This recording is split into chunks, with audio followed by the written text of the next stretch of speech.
Assalamualaikum warahmatullahi wabarakatuh. Kami dari kelompok 7 akan mempresentasikan tentang hasil analisis laporan keuangan. Laporan keuangan yang kami ambil adalah PT Gudang Garam dan PT Hanjaya Mandala Sampurna Tbk. Nama anggota kelompok kami. Assalamualaikum warahmatullahi wabarakatuh. Nama saya Nadia Novinda Prasanti, NIM 191220. Saya akan menjelaskan tentang posisi keuangan pada PT Gudang Garam yang dilihat dari sisi aset. Dilihat dari data tersebut, total aset PT Gudang Garam mengalami peningkatan dengan persentase 0,14% dari tahun 2018 ke tahun 2019. Mengapa bisa meningkat? Dikarenakan terdapat peningkatan pada aset lancar dan aset tidak lancar. Pada aset lancar meningkatnya ada pada persediaan, yaitu pada tahun 2018 persediaan sebesar 38.560.045 rupiah dalam jutaan, sedangkan pada tahun 2019 meningkat sebesar 42.847.314 rupiah dalam jutaan dengan persentase sebesar 0,11%. Jadi untuk total aset lancar meningkat dari tahun 2018 ke 2019 dengan persentase sebesar 0,15%. Untuk pada aset tidak lancar meningkatnya ada pada aset tetap pada tahun 2018 maksud saya sebesar 22.758.558 rupiah dalam jutaan, sedangkan di tahun 2019 meningkat sebesar 25.373.983 rupiah. Jadi untuk total aset tidak lancar meningkat dari tahun 2018 ke tahun 2019 dengan persentase sebesar 0,11%.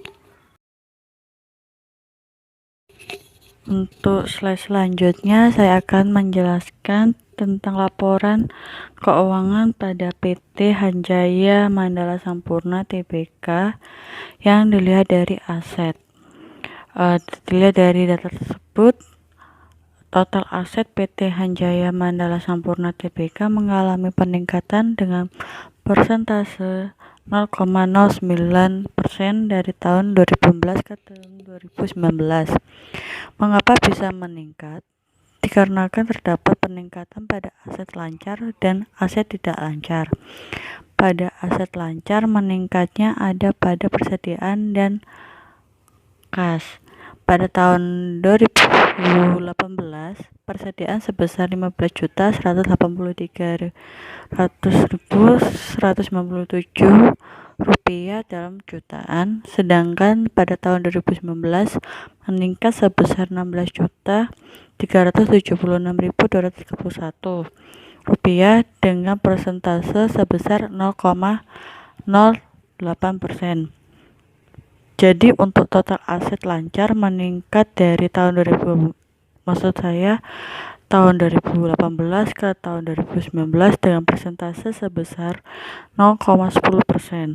Untuk pada aset tidak lancar meningkatnya ada pada aset tetap pada tahun 2018 sebesar 7.288.435 rupiah, sedangkan di tahun 2019 meningkat sebesar 7.297 rupiah 912 rupiah. Jadi untuk total aset tidak lancar meningkat dari tahun 2018 ke 2019 dengan persentase sebesar 0,09%. Baik, untuk slide selanjutnya saya akan menjelaskan tentang posisi keuangan ditinjau dari sisi kewajiban. Pada PT Gudang Garam, dilihat dari data tersebut, total liabilitas PT Gudang Garam mengalami peningkatan dengan persentase sebesar 0,16% dari tahun 2018 ke tahun 2019. Mengapa bisa meningkat? Dikarenakan terdapat peningkatan pada liabilitas jangka pendek dan liabilitas jangka panjang. Pada liabilitas jangka pendek, meningkatnya ada pada utang usaha dan utang cukai PPN dan pajak rokok. Pada tahun 2018, utang usaha sebesar Rp1.129.544, sedangkan pada tahun 2019 meningkat sebesar Rp1.297.463 dengan persentase sebesar 0,15%.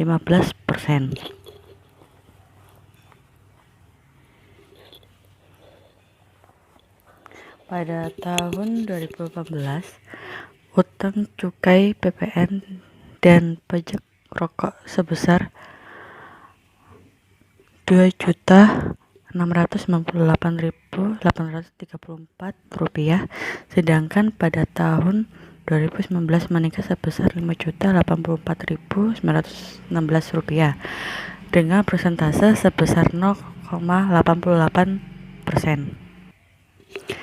Jadi, untuk total liabilitas jangka pendek meningkat dari tahun 2018 ke tahun 2019 dengan persentase sebesar 0,15%.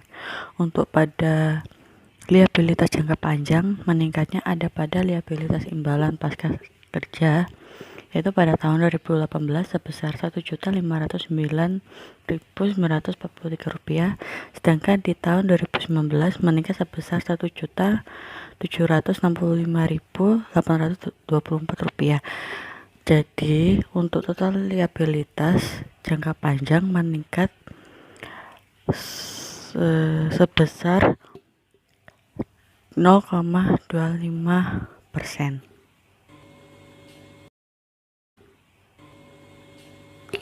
Untuk posisi keuangan pada PT Hanjaya Mandala Sampurna, dilihat dari bagian kewajiban, yaitu dilihat dari data tersebut, total liabilitas PT Hanjaya Mandala Sampurna Tbk mengalami peningkatan dengan persentase sebesar 0,35% dari tahun 2018 ke tahun 2019.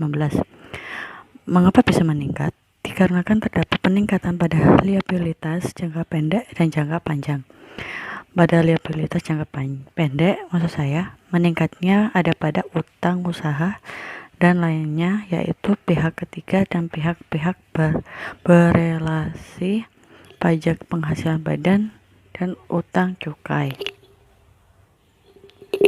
Pada tahun 2018, utang usaha bagian pihak ketiga sebesar Rp2.622.273, sedangkan pada tahun 2019 meningkat sebesar Rp2.655.512 dengan persentase sebesar 0,001%. Utang usaha bagian pihak-pihak berelasi pada tahun 2018 sebesar Rp797.797, sedangkan pada tahun 2019 sebesar Rp146.492 dengan persentase 0,43%. Untuk pajak penghasilan badan pada tahun 2018 sebesar Rp825.924, sedangkan pada tahun 2019 meningkat sebesar Rp1.396.478 dengan persentase 0,69%. Pada tahun 2018, utang cukai sebesar Rp2.670.180, sedangkan pada tahun 2019 meningkat sebesar Rp5.423.352 dengan persentase sebesar 1,03%. Jadi untuk total liabilitas jangka pendek meningkat dari tahun 2018 ke tahun 2019 dengan persentase sebesar 0,44%. Untuk pada liabilitas jangka panjang, meningkatnya ada pada liabilitas sewa, yaitu pada tahun 2018 sebesar Rp80.649, sedangkan di tahun 2019 meningkat sebesar Rp256.648. Jadi untuk total liabilitas jangka panjang maksud saya meningkat dari tahun 2018 ke tahun 2019 dengan persentase sebesar 0,018%. Jadi untuk slide selanjutnya akan dijelaskan oleh rekan saya. Baik, di sini saya akan menjelaskan tentang ekuitas. Jadi ekuitas PT Gudang Garam Tbk tahun 2019 dalam jutaan rupiah. Modal saham nilai nominal Rp500 penuh per saham. Modal dasar 2.316.000.000 saham. Modal ditempatkan dan disetor penuh sebanyak 1.924.088.000 saham yang menjadi 962.044 saham. EGIO sahamnya 53.700 dalam juta rupiah ya. Lalu selisih transaksi dengan pihak non pengendali negatif 33.379. Lalu saldo laba dicadangkan sebanyak 200.000 dalam juta rupiah. Belum dicadangkan sebanyak 49.748.338 dalam juta rupiah. Kemudian ekuitas yang dapat diatribusikan kepada pemilik entitas induk sebanyak 50.930.703 dalam juta rupiah. Lalu kepentingan non pengendali sebanyak 55 dalam juta rupiah. Lalu total ekuitas yang didapatkan yaitu 50.930.758. Lalu pindah ke ekuitas PT Hanjaya Mandala Sampurna Tbk tahun 2019 dalam jutaan rupiah juga. Ekuitas yang dapat diatribusikan kepada pemilik entitas induk, modal saham modal dasar sebanyak 157.500.000.000 saham biasa dengan nilai nominalnya Rp4 atau rupiah penuh per saham. Modal ditempatkan dan disetor penuh sebanyak 116.318.000.076.900 dalam 76.900 rupiah. Lalu saham biasa sebanyak 465.272.000 dalam juta rupiah. Lalu tambahan modal disetor 20.568.76 dalam jutaan rupiah. Lalu selisih kurs karena penjabaran laporan keuangan yaitu sebesar 646.139 dalam jutaan rupiah. Lalu ekuitas lainnya negatif 29.721 dalam juta rupiah. Kemudian saldo laba dicadangkan sebanyak 95 dalam juta rupiah. Belum dicadangkan sebanyak 13.934.964 dalam juta rupiah. Kemudian jumlah ekuitas yang didapatkan dari PT Hanjaya Mandala Sampurna yaitu sebanyak 35.679.730 dalam juta rupiah. Jadi dapat dilihat dari data di bawah ini bahwa ekuitas yang dimiliki oleh PT Gudang Garam Tbk sangat lebih besar dari PT Hanjaya Mandala Sampurna karena banyaknya saldo laba yang belum dicadangkan seperti itu. Jadi jika di Hanjaya Mandala hanya 13.934.964, di PT Gudang Garam itu ada sebanyak 49.748.338 seperti itu. Jadi sangat jauh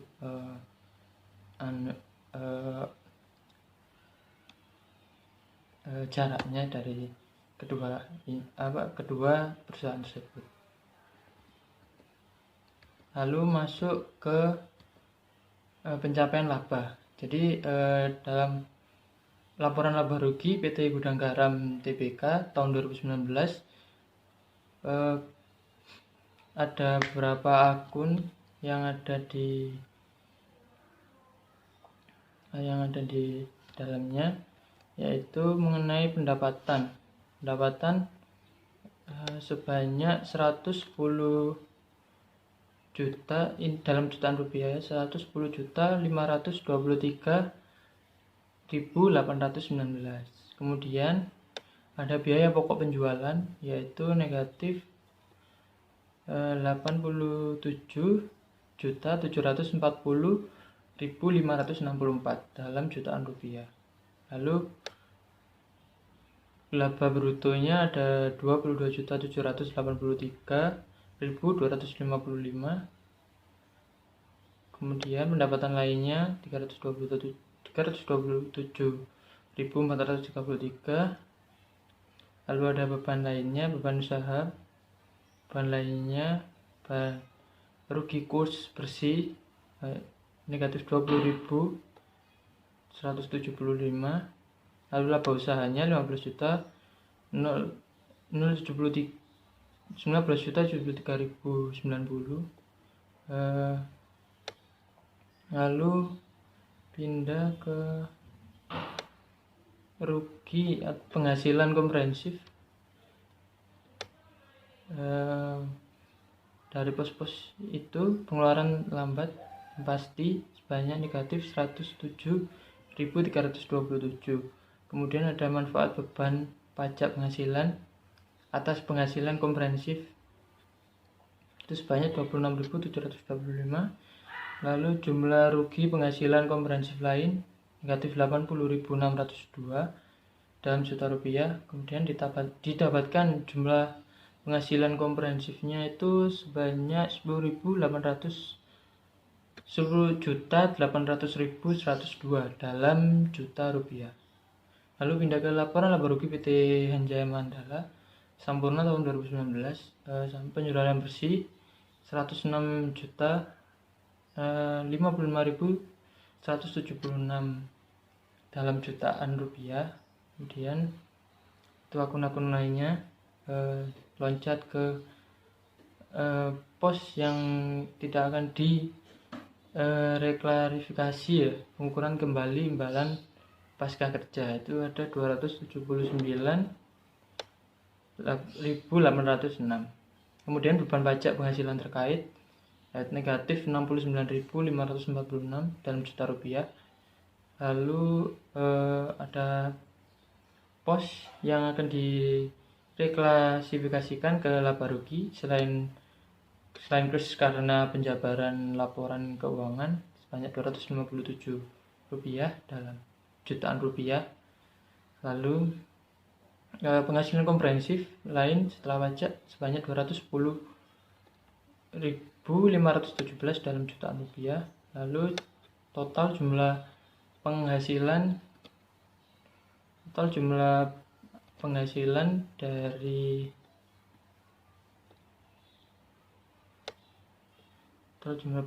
dari PT Hanjaya Mandala Sampurna tahun 2019 adalah sebesar 13.932.030 dalam juta rupiah. Jadi seperti itu. Perbedaannya lumayan signifikan ya. Jadi sekarang lebih pendapatannya lebih banyak dari PT Hanjaya Mandala Sampurna karena pendapat dari penjualan bersih memang tidak lebih besar dari Gudang Garam, lebih besar dari Gudang Garam dibanding Hanjaya, tapi di beban pokok penjualannya. Jadi itu PT Gudang Garam lebih banyak di beban penjualannya, beban pokoknya. Jadi di PT Hanjaya karena mungkin selisihnya sedikit di penjualan bersihnya, tapi beban pokok penjualannya itu masih sangat sangat kecil dibandingkan dengan Gudang Garam. Jadi itu yang sedikit membedakan dari hasil penghasilan komprehensif tahun berjalan dari kedua PT yang ada di tabel. Jadi dari PT Hanjaya Mandala Sampurna dan PT Gudang Garam TBK. Ya. Hanya itu yang bisa saya sampaikan. Mohon maaf sebelumnya. Wassalamualaikum warahmatullahi wabarakatuh. Nah, untuk selanjutnya yakni tentang arus kas dari PT Gudang Garam TBK. Nah, untuk laporan dari arus kas PT Gudang Garam TBK ini tahun berakhirnya pada 31 Desember 2019 dan 2018. Laporan arus kas ini terhitung dalam jutaan rupiah. Arus kas dari PT Gudang Garam TBK ini banyak berasal dari berbagai aktivitas. Yang pertama dari aktivitas operasi, aktivitas investasi, dan aktivitas pendanaan.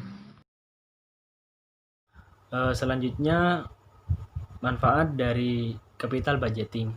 Untuk manfaat yang pertama, agar dapat mengetahui kebutuhan dana yang lebih terperinci, karena dana yang terikat jangka waktunya itu lebih dari 1 tahun. Yang kedua, agar tidak terjadi over investment atau under investment.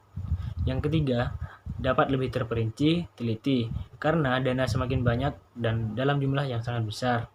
Dan yang terakhir, mencegah terjadinya kesalahan dalam decision making. Selanjutnya yakni laporan arus kas dari PT Sampurna. Untuk laporan arus kas dari PT Sampurna ini terbagi menjadi 2. Yang pertama untuk tabel yang pertama terdiri dari laporan kas dari aktivitas operasi, laporan kas dari aktivitas operasi, dan laporan kas dari aktivitas investasi. Dan untuk tabel yang kedua, laporan arus kas itu terdiri dari aktivitas pendanaan, arus kas bersih untuk investasi pendanaan, dan lain-lain. Nah, laporan arus kas ini konsolidasian untuk tahun yang berakhir 31 Desember 2019 dan 2018 dan ditulis dalam jutaan rupiah. Tentang rasio profitabilitas. Yang pertama dari PT Hanjaya Mandala Sampurna ada gross profit margin, yaitu penjualan bersih dikurangi harga pokok penjualan dibagi penjualan bersih, itu 106.055.176 dikurangi 79.932.195 dibagi 106.055.176 rupiah sama dengan 26.122.981 dibagi 106.055.176. Hasilnya adalah 0,25 dikalikan 100% jadi 25%. Selanjutnya ada net profit margin, yaitu laba bersih setelah pajak dibagi penjualan bersih, yaitu 13.721.513 dibagi 106.055.176, hasilnya 0,13 dikalikan 100% menjadi 13%. Selanjutnya ada return on investment, yaitu laba bersih setelah pajak dibagi total aset, itu 13.721.513 dibagi 50.902.806, hasilnya 0,27 dikalikan 100% menjadi 27%. Selanjutnya ada return on equity, yaitu laba setelah pajak dibagi jumlah equity, itu 13.721.513 dibagi 35.679.730, hasilnya 0,38 dikalikan 100% menjadi 38%. Selanjutnya untuk PT Gudang Garam TBK ada gross profit margin, penjualan bersih dikurangi harga pokok penjualan dibagi penjualan bersih, ada 110.523.819 dikurangi 87.740.564 dibagi 110.523.819, hasilnya 22.783.255 dibagi 110.523.819, hasilnya 0,20 dikalikan 100% menjadi 20%. Selanjutnya ada net profit margin, itu laba bersih setelah pajak dibagi penjualan bersih, yaitu 10.880.704 dibagi 110.523.819, yaitu 0,09 dikalikan 100 sama dengan 9%. Selanjutnya ada return on investment, itu laba bersih setelah pajak dibagi total aset, itu 10.880.704 dibagi 78.647.274, hasilnya 0,13 dikalikan 100% menjadi 13%. Selanjutnya return on equity, itu laba setelah pajak dibagi jumlah equity, itu 10.880.704 dibagi 50.930.758, hasilnya 0,21 dikalikan 100% menjadi 21%. Sekian dari saya, terima kasih.